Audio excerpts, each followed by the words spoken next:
Okay.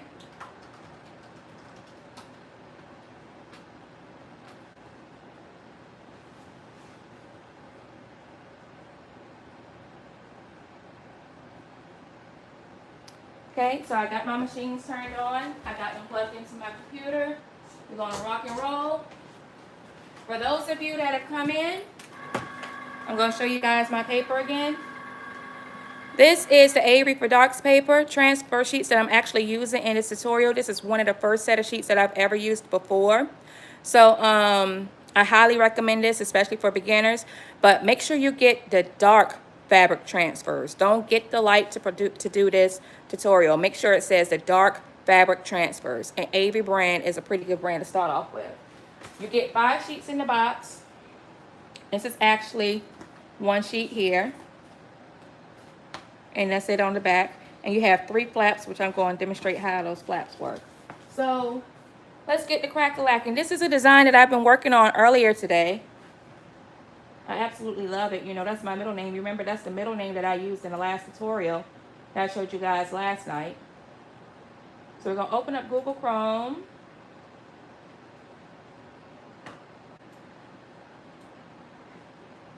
I'm going to minimize this.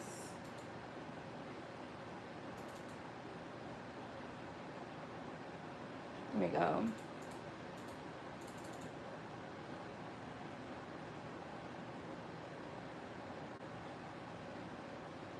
Okay.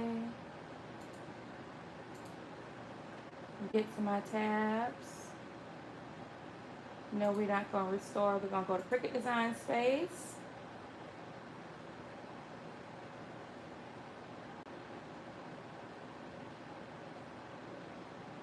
Chrome is not your default. Set is default. Also, too, for those that do not know, Chrome browser is the Keep Safari. Okay, Chrome is the browser that you actually want to use Cricut in because it's going to allow you the options that you need in order to do your projects. So now that I have my project up, I'm going to click on this. I'm going to click Customize on it to bring it up. You see, this is so much faster.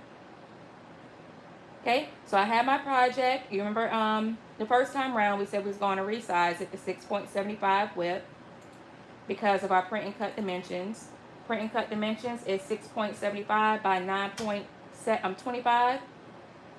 And when we did this, it's 8.293. So that's below dimension, so we're fine. Click Make It. It brings it up here. This black box around here is the box that your Cricut will read in order to cut. Do not mirror your image. Your image, leave it as is. Okay, click the green button. Continue. And we're going to send it to printer. And my printer defaults up. I'm going to do 1 copy. For my practice sheet, I'm actually going to do add bleed. So it's reading it, downloading the image here on the mat. The same exact way that you see it in this window is the same exact way that you need to place it on your mat. On your mat. Same exact way. So we're going to go to print. And right now, I'm just doing a test print to check out my ink.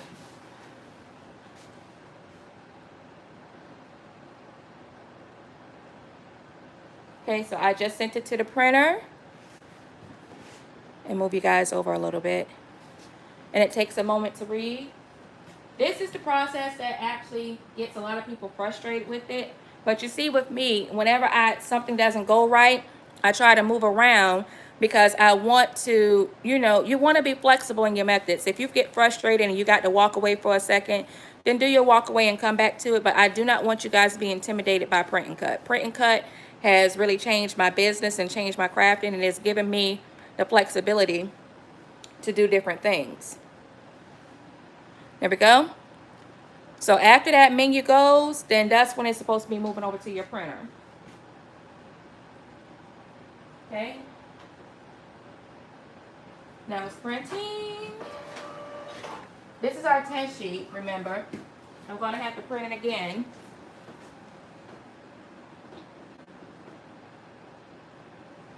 Because I want you guys to see the bleed.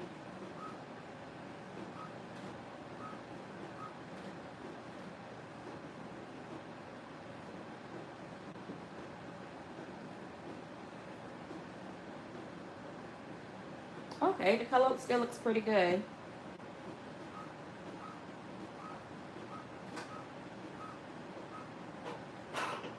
Okay, now I'm going to cancel it and reprint it again. Make it. And while it's reading, then I'll tell you guys more about this. With this Varight printer, your sheet, your back is to the back and the front is to the front. Just to give you guys a heads up if you have this printer or you're thinking about getting it. And you just slide it to the back like that. Okay? Send it to the printer. And then we're not going to bleed with this one.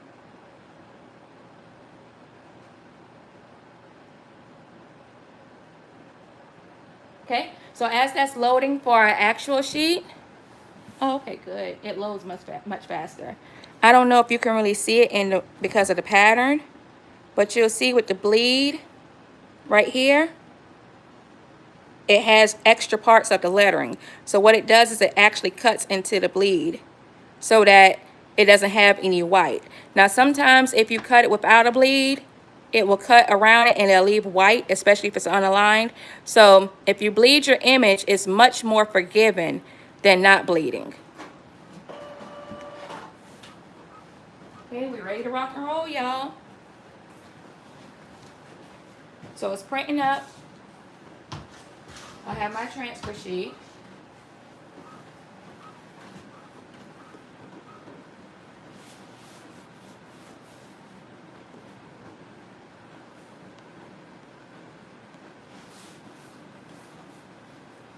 How does Avery? Oh, actually, I did, Lucy, I did a shirt for my daughter, practice shirt, and that shirt lasted so long. I didn't wash it separately. I didn't turn it inside out. Avery for Darks holds up really, really well. Thanks for the video. My question is, how can I be more motivated to have all the tools in crafting? Well, you gotta have a passion for it, Lucy.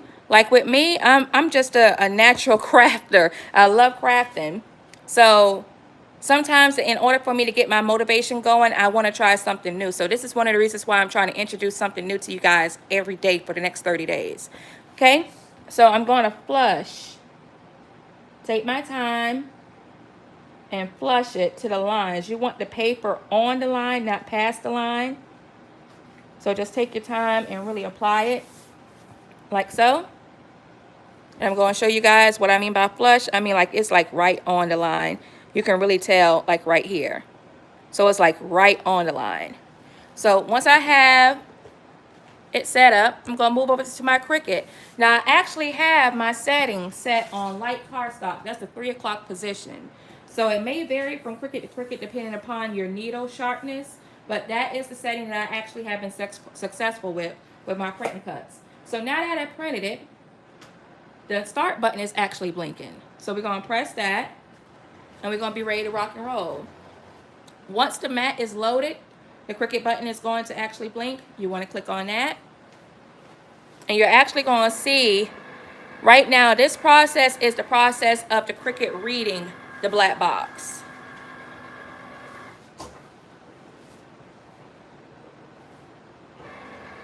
And I'm actually going to go ahead and fire up my heat press.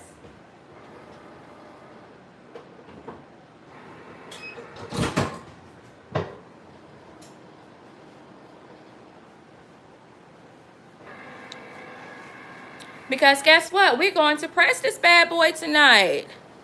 Now, I don't know if we're going to press the letter Nicole or not, because in order to do this, you have to pull the letters off and lay them in a fashion to where it's good. I may try to attempt it. I may not. I honestly don't even feel like going through that tonight.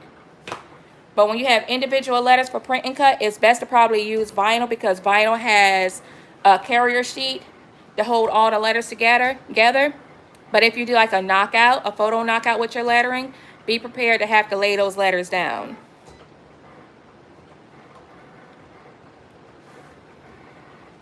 And I have heat thermal tape, but I'm scared if I put the heat thermal tape that it would damage the transfer. So we're not going to try that. I haven't tried that yet before. Okay, so now the Cricut has already read all of the black lines around the design. And tonight I'm going to be pressing on this shirt, this beautiful coral shirt.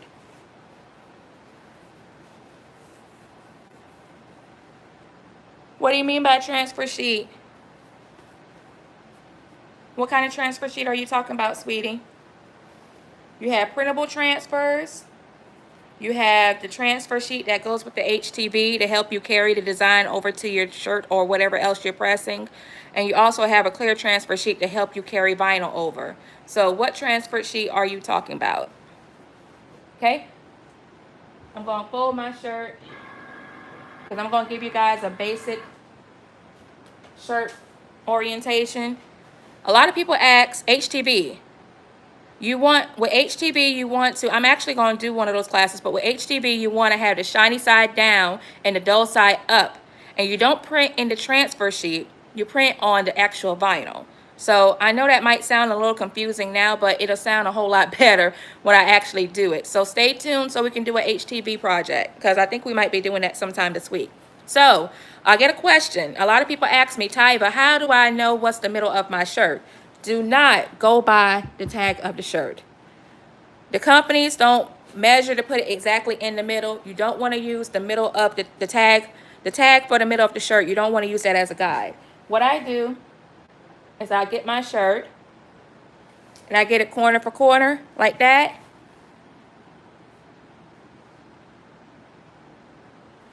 Like that. Match the corners. And I just throw it a little bit. You know, like you fold in towels. So I have my middle crease right here, right? So that is my middle crease. Now what I want you to pay attention to is your shirt right here. From collar to shoulder, the middle.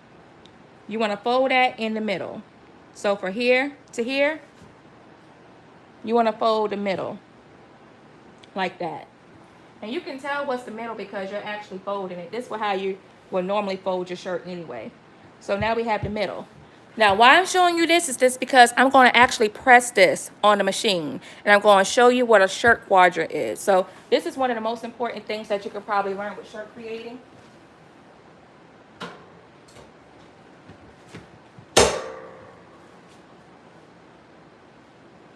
And I just give it a light press for maybe like 10 seconds.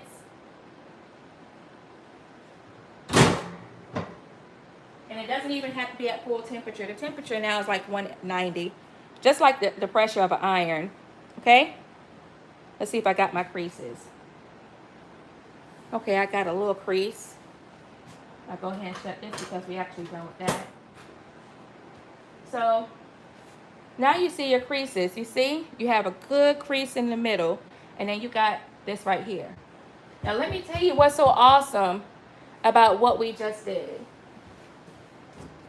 A lot of people get confused. They're like, Tyva, I don't know how to know what size design that I actually need.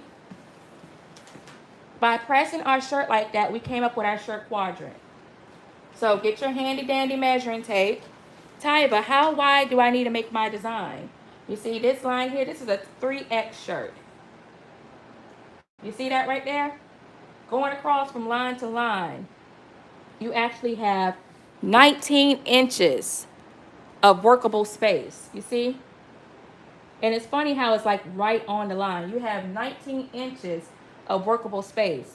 So you guys know I've been doing this for a while. So if I want to measure this across and say, I don't want to do my design 19 inches because that's really big. But in actuality, that's all of this from line to line is what is going to be shown. So you don't want to make it bigger than this because that's when the design starts going under the arm. So if I have 19 inches of workable space, I can actually make this design about 14 inches wide and it will still be a good size design. So if you have trouble sizing your designs, that is how I figure out what size my designs are. Okay. A lot of people, you know what, Lucy? I've been having trouble with it, but once I got on my Mac desktop, then we were able to move smoothly. Okay. So now we're about to get to peeling our print and cut. Okay. Peeling our print and cut. Now the good thing about Avery and most sheets, transfer sheets, it comes with 3 slits. So you're able to just kind of maneuver it like this and pull your slits off like that. You see it pulls that end right off.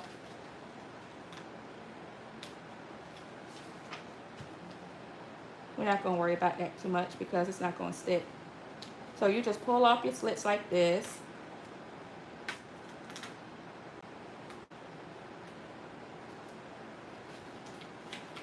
And be careful because this transfer tape, or this transfer paper, is very easy to rip. So just take your time. Don't just yank it like you're crazy. Okay. There. Here's our weed. Toss that. I'm just going to peel this up. And you don't want to place your transfer paper on your shirt while it's under the press because it will melt. So you remember I said when we're doing a 2X, well, I'm working on a 3X shirt. How do I know it's the middle? I have my middle line here. And I just fold my transfer like this. Like do a little bend, maybe at the top. And then that way, I can just line it up like that.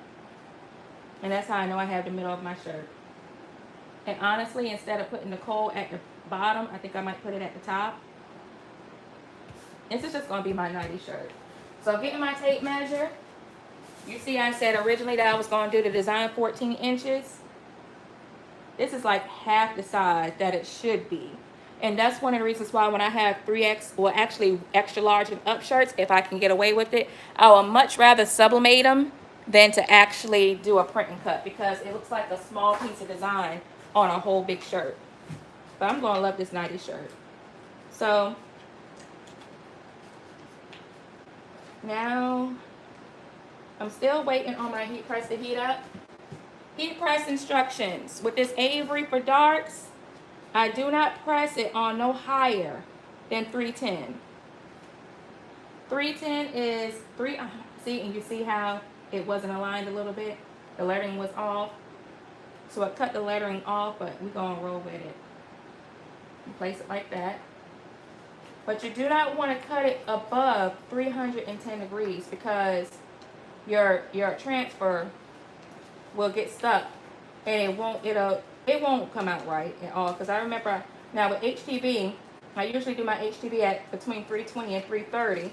If it's like a silver, not silver, but if it's like what is it? If it's like the glitter transfers, the glitter HTV, then I would do it at 350 just to make sure it sticks. Holographic, definitely at 350.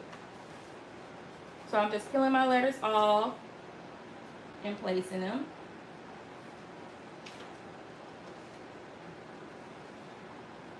Like that.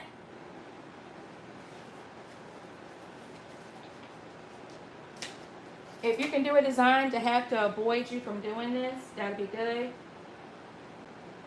Okay, so that's that. So that is how I'm going to lay it. Do you do sublimation shirts? Oh yes, I try to. Actually, I want to provide a better service to the customer. So whenever I have to do shirts extra large and up, I try to talk to them about doing a sublimation design instead of a print and cut because I want to be able to use, because this is half of the size that it actually needed to be on this large shirt. So that's one of my pet peeves. You know, a lot of people have pet peeves when they do their crafting. One of my pet peeves is making sure that the design is the size that it needs to be for a shirt. Because I don't like a small design on a big shirt. But this is my shirt. So I'm going to move you guys on over to the heat press. Okay, move you on over to the heat press. And I'm going to show you how I lay this shirt. Now transferring this to the heat press, that's kind of tricky.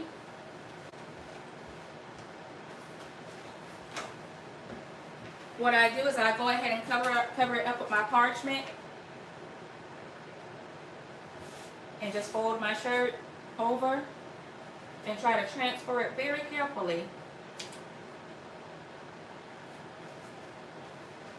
Like this. Okay. Heat press is set to pretty moderate pressure. I have to give it good press. Now with your transfer, you want to make sure that you give it a good press one time. This is not something that you press multiple times. Because each time you press, you can damage your transfer. So I'm looking through my transfer to make sure everything is lined up. If the heat gets to it, it will curl up. Keep that in mind. This is something that you got to really practice, you guys. I've done quite a few. I've done probably over 2,200 shirts in the last 2.5 years now. Okay, so now the temperature, I want to keep it at 310 degrees. So my heat press is now at, look at that, 310.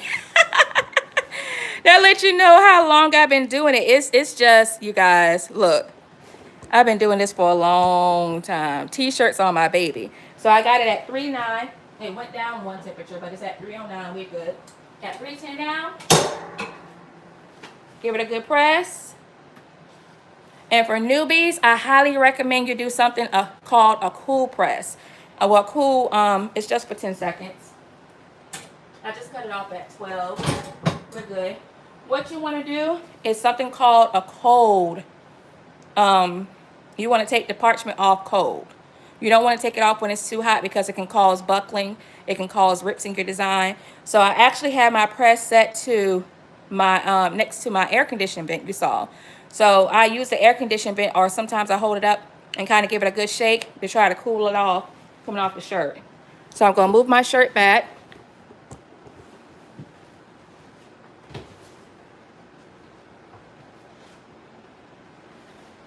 Okay, so I move my shirt and the parchment is still warm.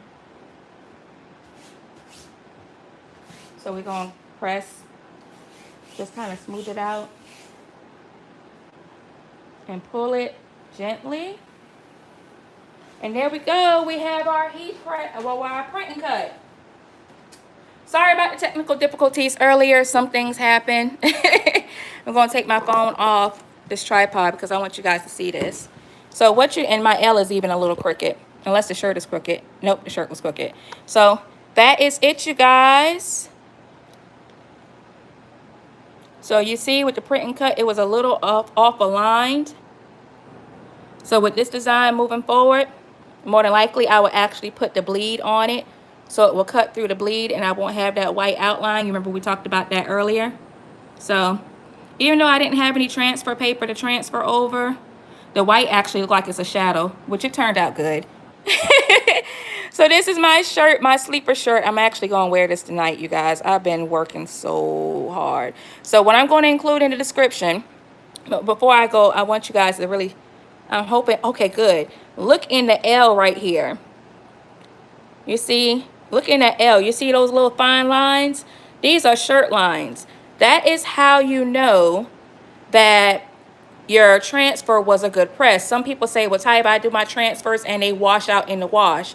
It's because you had to look out for these fine lines, these shirt lines.